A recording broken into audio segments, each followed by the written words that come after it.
لاہور میں موجود نواز شریف کی رہائش گاہ کو ریونڈ محل کہا جاتا ہے۔ یہ نواز شریف کی والدہ کے نام پر ہے۔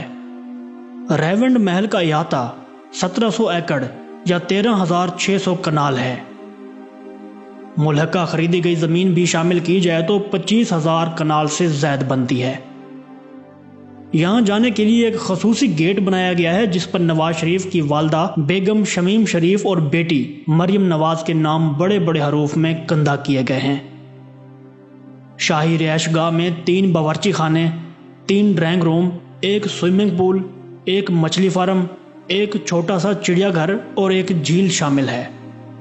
اس علاقے میں میاں شریف نے جو زمین خریدی اس کو قومی خزانے سے پیسے خرچ کر کے جدید سہولیات سے آراستہ کیا گیا۔ اس رہائش گاہ میں تقریباً 1500 ملازمین کام کرتے ہیں جن کی مجموعی ماہانہ تنخواہ کروڑوں روپے بنتی ہے۔ وزیر اعظم نواز شریف جب دوسری بار وزیر اعظم بنے تب انہوں نے ریونڈ محل کی تعمیر و آرائش پر خصوصی توجہ دی۔ تعمیرات کا یہ کام FWO کو سونپا اور ہنگامی بنیادوں پر اس کام کی تکمیل کے احکامات جاری کیے گئے۔ نواز شریف نے دوسری بار اقتدار حاصل کرنے کے فوراً بعد ریونڈ کی رہائش گاہ کو وزیر اعظم کیمپ آفس کا درجہ دے دیا اور یوں وفاقی ادارہ PWD کو اس رہائش گاہ کے تمام اخراجات اور ترقیاتی پروجیکٹس کے اخراجات ادا کرنے کا پابند قرار دے دیا۔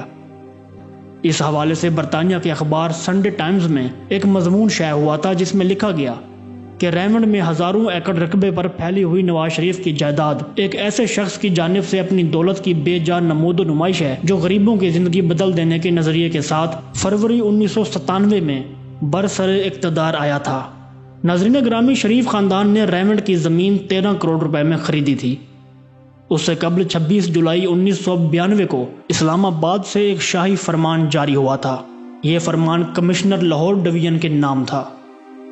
وزیر اعظم سیکریٹریٹ نے اس فرمان کے ساتھ کمشنر لاہور کو سرکاری خزانے سے 5 کروڑ روپے جاری کیے تاکہ وہ شریف خاندان کی ریونڈ میں واقع اس عالیشان رہائش گاہ کو لاہور سے جوڑنے والی سڑک کی حالت کو بہتر بنائے۔ اور اس کے بعد فوراً ایک اور حکم نامہ جاری ہوا اور ساتھ ہی مزید رقم بھی جاری کر دی گئی۔ اس بار کمشنر لاہور کے لیے حکم یہ تھا کہ وہ ایک اور سڑک تیار کروائیں جو اتفاق کمپلیکس اور اتفاق فارم کے درمیان سے گزرے، اور اس پروجیکٹ کے لیے 14 کروڑ 90 لاکھ روپے اضافی ادا کیے گئے۔ بہت شروع کے اقدام کے طور پر PWD کی طرف سے رہائش گاہوں اور وزیر اعظم کیمپ آفس کی تزئین و آرائش کے لیے 8 کروڑ روپے کی سمری وزیر اعظم ہاؤس کو بھیجی گئی جو چند لمحوں میں منظور ہو کر وزارت خزانہ کے پاس پہنچ گئی، اور اگلے 24 گھنٹوں میں اس شاہی رہائش گاہ پر ترقیاتی کام شروع ہو چکا تھا۔ یہ ایک طرح سے وزیر اعظم ہاؤس کی طرف سے کھلی جارحیت تھی کیونکہ ریاستی قوانین کے مطابق کسی کیمپ آفس پر مستقل نوعیت کی کوئی تعمیرات نہیں کی جا سکتی، لیکن ان تمام قوانین اور ضوابطوں کو رون دیا گیا۔ بعد ازاں ایک شاہی فرمان کے ذریعے سوئی نادرن گیس کو شریف فارم سے احکامات موصول ہوئے۔ پہلا حکم نامہ یہ تھا کہ مذکورہ محکمہ فوری طور پر مرکزی گیس پائپ لائن کو شریف فارم سے منسلک کر دے اور اس کام میں کسی نوعیت کی تاخیر نہیں ہونی چاہیے۔ اس موقع پر خصوصی طور پر اہتمام کیا گیا کہ گیس کی سپلائی کے ساتھ کسی دوسرے کو کنیکشن نہ دیا جائے۔ مقامی لوگوں نے اس سہولت سے فائدہ اٹھانے کی کوشش کی لیکن ان کی درخواستوں کو واپس کر دیا گیا۔ ایک محتاط اندازے کے مطابق گیس پائپ لائن کی اس تنصیب پر قومی خزانے سے 7 کروڑ روپے، جو کہ آج کل کے 70 کروڑ روپوں کے برابر ہیں، خرچ کیے گئے۔ وفاقی محکموں سے بھاری رقم وصول کرنے کے بعد دوسرا مرحلہ پنجاب حکومت کی طرف سے شروع ہوا۔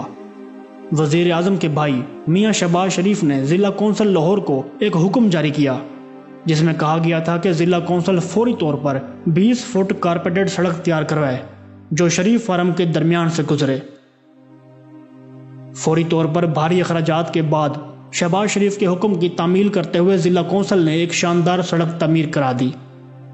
اس کے بعد ایک اور حکم نامہ جاری ہوا جس کے مطابق ضلع کونسل لاہور نے اڈا پلاٹ ریونڈ سے شریف فارم تک نہر کے دونوں کناروں پر سڑک کو شریف فارم تک پہنچا دیا۔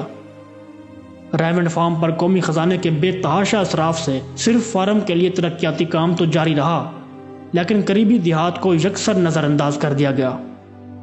صرف شریف فارم کو مختلف بڑی سڑکوں سے جوڑنے کے لیے جو سڑکیں بنائی گئیں اس پر 32 کروڑ روپے خرچ ہوئے، لیکن 7 ملحقہ دیہات میں اینٹوں سے بنی ہوئی سڑکیں بھی نہ تھیں۔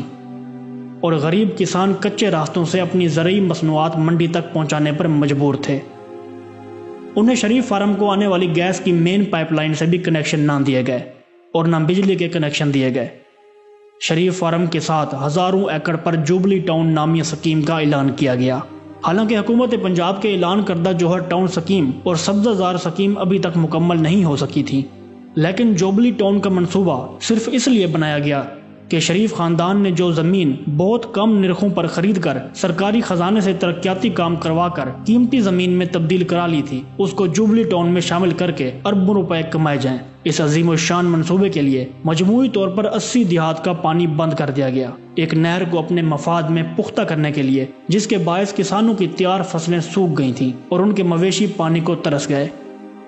مقامی کسانوں نے اس ظلم کے خلاف جب احتجاج کرنا چاہا تو ان پر چڑھائی کر کے پنجاب پولیس کے جوانوں کو حکم دیا گیا، جنہوں نے غریب نہتے کسانوں کی خوب مرمت کی۔ ناظرین گرامی، واضح ہے کہ اس شاہی حکم نامے سے پہلے 80 مقامی دیہات کو اس نہر سے پانی حاصل ہوتا تھا اور اس سے لاکھوں ایکڑ اراضی سیراب ہوتی تھی۔